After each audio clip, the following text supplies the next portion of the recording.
The most unnerving thing that ever happened to me wasn't a growl or a footstep. It was a whisper. My own name, whispered from a locked, unoccupied room in a massive, empty office building. I'm a graphic designer, and I was working late on a project at my job in downtown Chicago. It was a Friday night, and I had the whole 20-story building to myself. The setting was familiar. The office was clean and well lit, but the emptiness was unnerving. The silence was too profound. The hum of the fluorescent lights and the low drone of the HVAC system were the only sounds, and they seemed to be amplified, a constant reminder of my solitude. I was on the 18th floor, a floor that was mostly empty because the company was still expanding. It was the perfect place to focus, with no distractions. But the silence had an edge to it, a coldness that had nothing to do with the temperature. It felt like the air itself was listening.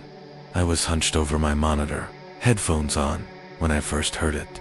A low, raspy sound that seemed to cut through the music in my ears. I pulled the headphones off and listened. It was a faint whisper of my name, Sarah, but distorted, elongated, as if the sound was struggling to form the word. It seemed to come from the hallway. I tried to rationalize it. The HVAC system, the building settling. I told myself it was just my mind playing tricks on me in the silence. I put my headphones back on and went back to work. A few minutes later, I heard it again. This time, it wasn't a whisper. It was a single, heavy thud from the hallway behind me, a sound that was too heavy and too deliberate to be a settling building. My heart began to pound in my chest. I opened the security camera feed on my screen, a grainy, low-quality feed that showed the empty hallways. I checked the main hallway, but it was empty. The security guard was on another floor, and he wasn't answering his radio. I started to feel a profound sense of paranoia. The footstep sound moved closer, a slow, deliberate sound from the hallway, stopping and starting again. It was a terrible, rhythmic beat that seemed to be counting my heartbeats. The sounds escalated. A chair scraped across the floor, a low, groaning sound, and then I heard a faint, rhythmic tapping on the wall, like a fingernail. It was coming from inside an unoccupied office down the hall. I knew for a fact that the room was empty and locked. I checked the security camera for that hallway, but it was just a grainy, low-quality feed, and I saw nothing. The tapping got faster, more frantic, and now I could hear a low, rattling sound, like something being dragged across the floor. The sounds weren't just random noises. They were a performance, a series of sounds that were meant to unsettle me, to tell me that I wasn't alone. I was no longer a person in a building. I was an audience of one, and the show was just for me. The rattling stopped, and then I heard a new sound, a sound I recognized. The sound of a key in a lock, and the sound of a door opening, a sound that I knew was coming from that empty, locked office. I stared at the camera feed, my mind racing, but I saw nothing. The silence returned, more terrifying than before. I felt a cold dread that had nothing to do with the temperature. I had to leave. I grabbed my bag and headed for the elevator, my heart hammering against my ribs. I pressed the button, but nothing happened. The panel was dead. I pressed it again and again, but the lights didn't come on. I turned and started for the emergency stairs, but as I got to the stairwell door, I heard it. A series of fast scuttling sounds from inside the stairwell, like something with too many legs was crawling up the stairs. It was a rapid, frantic sound that was getting closer, and I could hear a low, chittering sound mixed in with it. I backed away from the door, my breath caught in my throat. The sound stopped right on the other side of the door. I heard a new sound, the whisper of my name again, and I looked up at the security camera in the hallway. The feed was still grainy, but I could see it now. A tall, gaunt figure was standing in the doorway of the office that I had heard the sounds from. It was impossibly thin, its limbs long and gangly. It wasn't moving, just standing there, and the low, raspy whisper of my name was coming from it. I saw its mouth move, but there was no sound from its lips, only the whisper from the air around me. I realized with a chilling certainty that the sounds I'd been hearing weren't just noises. They were a performance, a show put on for me, and the figure in the doorway was the source. I ran, not to the stairs, but to the other end of the building. My mind completely shattered. I hid in an unused conference room, waiting for dawn. I didn't hear the sounds anymore, but I felt a cold, absolute presence outside the door. I don't know how I got out of the building, but I did. I never went back. I now work from home, and I keep a security camera pointed at my front door. Sometimes, I'll see a faint, indistinct shape in the corner of the frame, and I'll hear a faint, distorted whisper of my name on the wind, a chilling reminder that the performance wasn't just for me, it was for the thing that found me that night.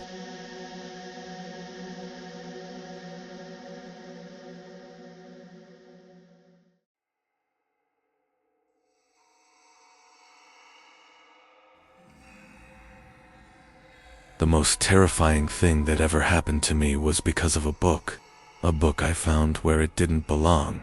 Its title, A Silent Promise of Dread. I'm a librarian, and I love my job. I love the quiet, the smell of old paper, the feeling of being surrounded by stories. My library is in a small New England town, and the building is old, full of long dark aisles and high ceilings. The solitude after closing is my favorite part of the day. The only sound is the low hum of the ancient lights and the occasional creak of the old building settling. It felt safe, comforting, but the solitude had an edge to it, a strange, cold draft that seemed to come from nowhere, and a faint smell of old paper and dust that seemed to move with me. I ignored it, chalking it up to the old building, but deep down, I knew it was wrong. I was shelving a cart of new returns in the fiction section, humming to myself when I saw it. A book with a faded, worn cover, its title barely legible, The Silent Walker. The book was not where it should be. It was a non-fiction book about local folklore, but it was in the fiction section, crammed between two Stephen King novels. I felt a profound sense of unease. I put the book back where it belonged, in the local history section, and went back to my work, trying to shake the feeling of dread that had settled over me. As I continued shelving, I started to hear a new sound, a faint, shuffling sound from the stacks, like a person walking slowly, dragging their feet. I tried to attribute it to the old building, but the sound was too rhythmic, too deliberate. I stopped and listened. The shuffling stopped. I started to walk again, and the shuffling started again, following me through the aisles.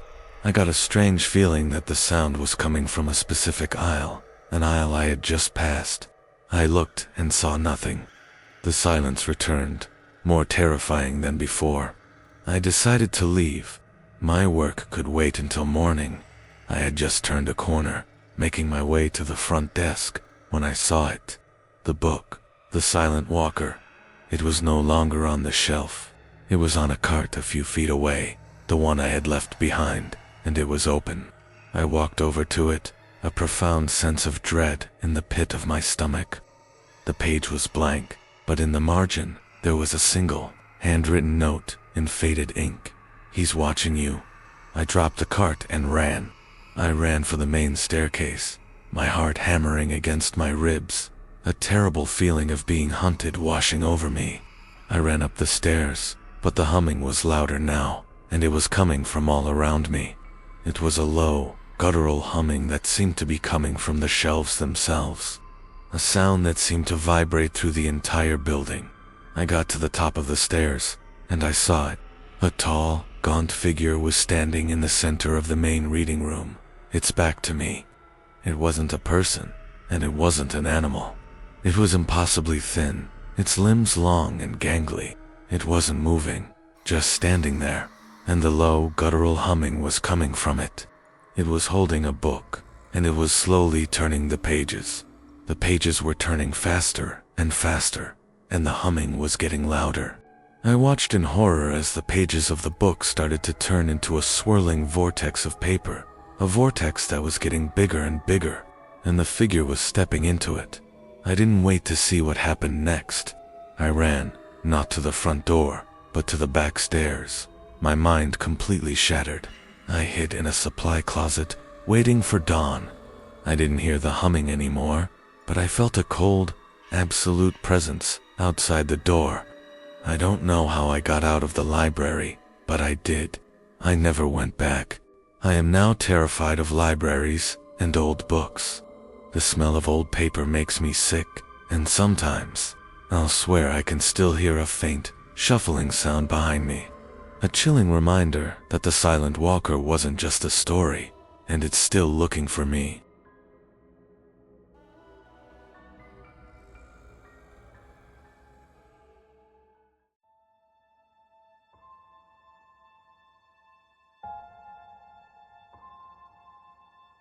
The most terrifying customer I ever had wasn't a person, it was a car. A single car that pulled into the parking lot of the desolate diner where I worked, and just sat there for hours, its headlights off, a silent, dark presence in the night. I was working the late night shift alone at a diner on a desolate stretch of highway in rural Texas. It was late fall, the weather was cold and gray, and there were no customers.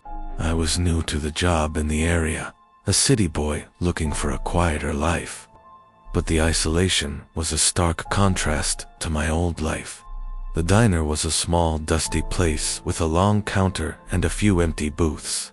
The only sounds were the hum of the fridge and the low drone of the highway. But a part of me felt that something was off. A pervasive foul smell, like spoiled milk mixed with something else, something metallic and chemical. I couldn't place it, and it made my stomach turn. I ignored it, telling myself it was just a bad drain or something that needed cleaning. But deep down, I knew it was wrong. The car pulled into the parking lot at around 1 a.m. It was a nondescript black sedan, and it just sat there, its headlights off, staring at the diner. I was unnerved but tried to rationalize it. Maybe the driver was just tired, or on a long road trip. I went about my work, wiping down the counter and refilling the coffee pot, but the car was always in the corner of my eye, a silent, dark presence in the parking lot. The car sat there for hours, and the silence of the highway was broken only by the occasional truck passing by. The car never moved.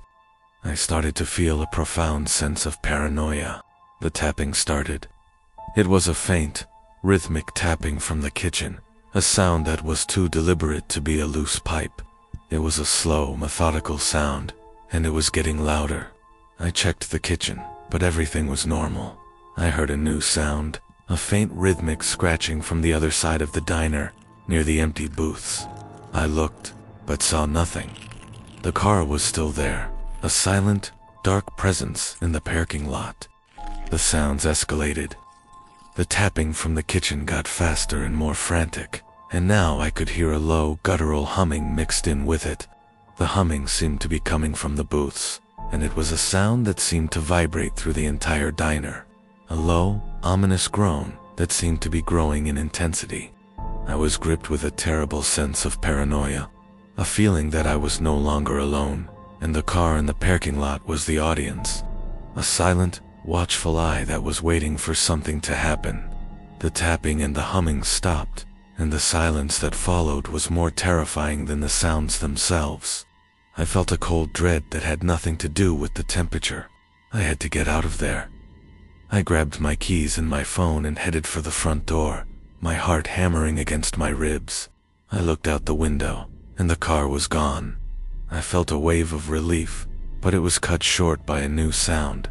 A low scraping sound from the front door, as if something with long claws was slowly dragging them across the glass. I looked, and I saw it.